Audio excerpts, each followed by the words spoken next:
teman-teman semua penderita asam lambung, hipertensi, psikosomatis disorder.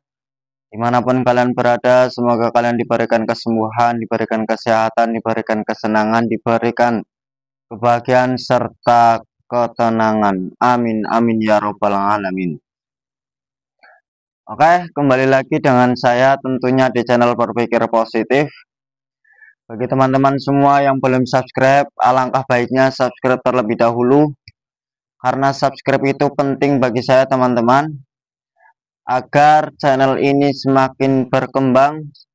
Kalau channel ini berkembang tentunya akan menjadikan kebahagiaan saya dan semakin bersemangat untuk membuat konten seputaran asam lambung, hipertensi, psikosomatis disorder teman-teman.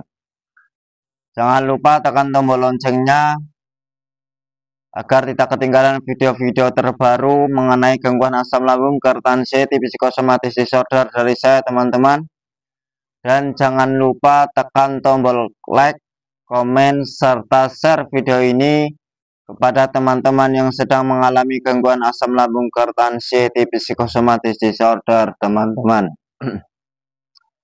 Oke teman-teman semua, di sini saya bukan dokter, bukan ahli medis, bukan ahli herbal, dan juga bukan ahli psikiater teman-teman.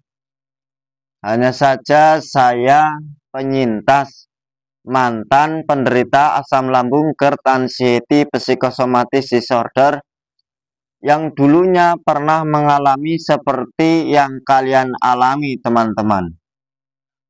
Kali ini saya akan membahas tema yang mana sensasi itu sangat sering terjadi bagi penderita asam lambung, hipertensi, psikosomatis disorder. Kali ini saya akan membahas tentang mata buram serasa kurang darah. Mata buram serasa kurang darah yang mengakibatkan sempoyongan, keringat dingin, seakan tubuh ini gempa, goyang-goyang. Nah, jadi tonton sampai selesai teman-teman, jangan di-skip-skip, agar kalian tidak gagal paham, agar kalian bisa mengetahui cara mengalihkan sensasi buram serasa kurang darah. Baik teman-teman, ketika seseorang penderita asam lambung, hipertensi, psikosomatis disorder mengalami mata buram, serasa kurang darah, kayak mau roboh, itu tentunya panik, tentunya khawatir. Pengalaman saya khawatirnya pingsan, khawatirnya kayak mau roboh, kayak mau jatuh. Tapi perlu kalian ketahui teman-teman, itu hanya sensasi. Dan itu tidak akan terjadi jatuh, dan tidak akan terjadi pingsan. Itu cuma sensasi, disebabkan pola pikir kita itu terlalu over. Pikiran nggak ada hentinya, pikiran selalu jalan. Terus, ketambahan sedang mengalami anxiety disorder. Ketika buram, kemudian serasa kayak mau jatuh, disebabkan pikirannya terlalu over. Nah itu teman-teman, itu semua karena pola pikirnya anxiety itu cemas berlebihan. Mengait-ngaitkan sensasi, serasa kayak kurang darah, serasa kayak mau roboh, serasa kayak mau Dan itu kalau seandainya kalian itu normal, dalam artian nggak terkena gangguan anxiety disorder, cemas yang berlebihan, pola pikir yang sangat liar, tentunya itu akan beranggap biasa, begitu loh. Tapi dikarenakan penderita anxiety, teman-teman semua itu sedang mengalami gangguan anxiety, maka yaitu sangat ditakuti, sangat dikhawatiri. Akhirnya down lagi, tremor lagi. Akhirnya aduh ini gimana, serasa kayak mau jatuh, serasa kayak mau pingsan. Itu cuma serasa teman-teman. Itu cuma serasa, seakan-akan. Dan itu tidak menjadikan kalian pingsan, nggak menjadikan kalian itu jatuh. Lah, maka yang perlu kalian lakukan, kalian ketika sering mengalami hal tersebut, mata buram, sama ya katakanlah sempoyongan, seperti kayak mau jatuh, seperti kayak mau pingsan, itu, maka yang perlu kalian lakukan, kalian itu berlatih masa bodoh, bersikap masa bodoh terhadap sensasi tersebut. Kalian harus melihat faktanya teman-teman. Orang kemarin-kemarin, nyatanya dulu-dulu sering mengalami hal tersebut. Nyatanya nggak pingsan kan teman-teman? Nyatanya nggak jatuh. Itu cuma serasa. Dan itu cuma sensasi yang numpang lewat. Nah, anggap saja lah, paling ini sensasi yang numpang lewat. Memang berat. Bagi penderita anxiety, pengalaman saya juga waktu itu ya berat untuk mengalihkan. Nah, pengalaman saya sehingga bisa ke fase, bisa mengalihkan sampai sekarang sembuh teman-teman. Ternyata itu harus melakukan metode, melakukan aktivitas yang menyenangkan, melakukan metode jalan-jalan pagi setiap hari secara rutin, secara konsisten. Juga setelah itu berjemur. Karena apa teman-teman?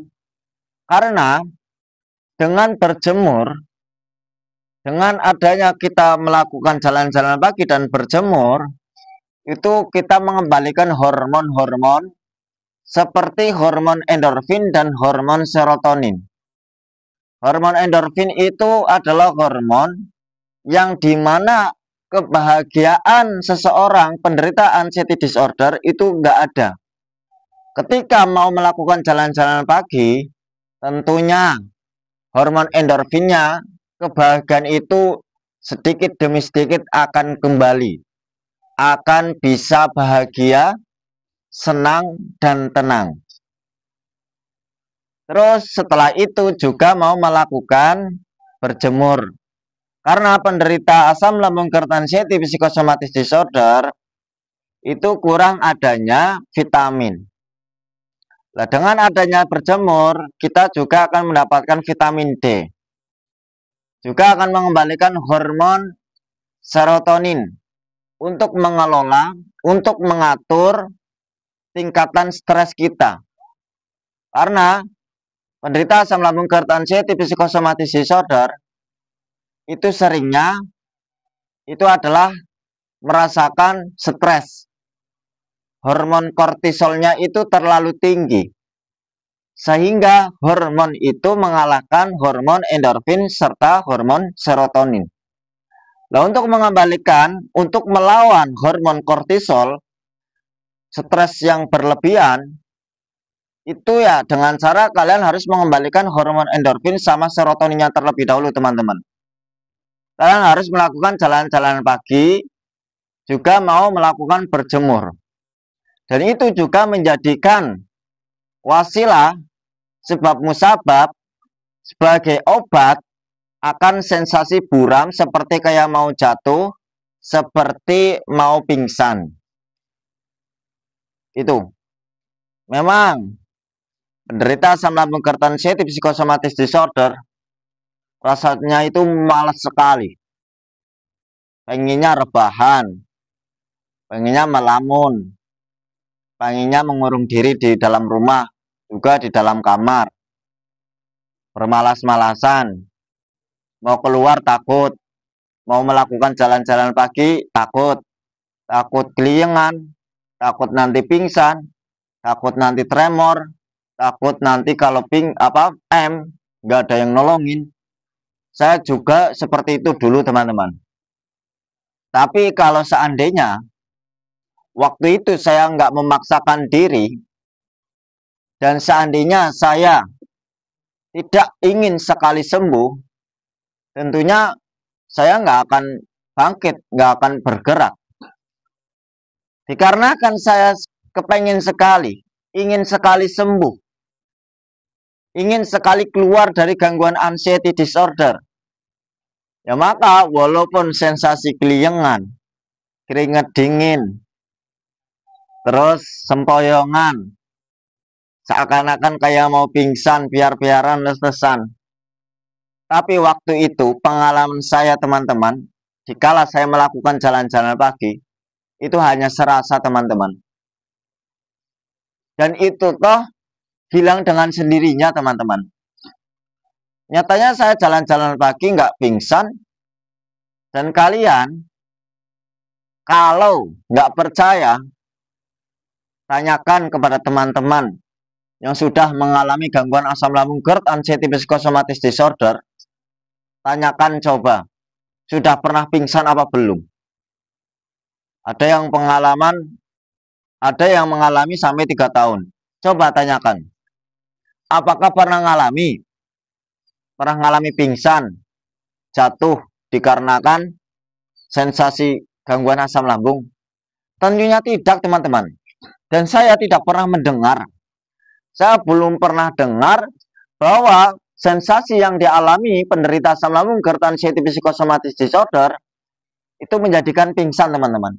Itu saya nggak pernah dengar.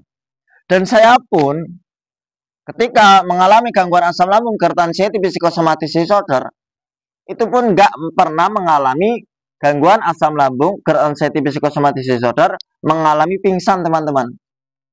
Jatuh pun enggak. Makanya teman-teman, ayolah bangkit. Sensasi yang kalian rasakan, sensasi yang kalian kait-kaitkan itu tidak berbahaya. Dan adanya sensasi itu disebabkan pola pikir kalian yang terlalu over. Terlalu mengait-ngaitkan.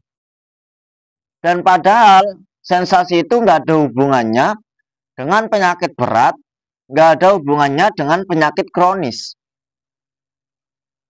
Hanya di pola pikir kalian, teman-teman.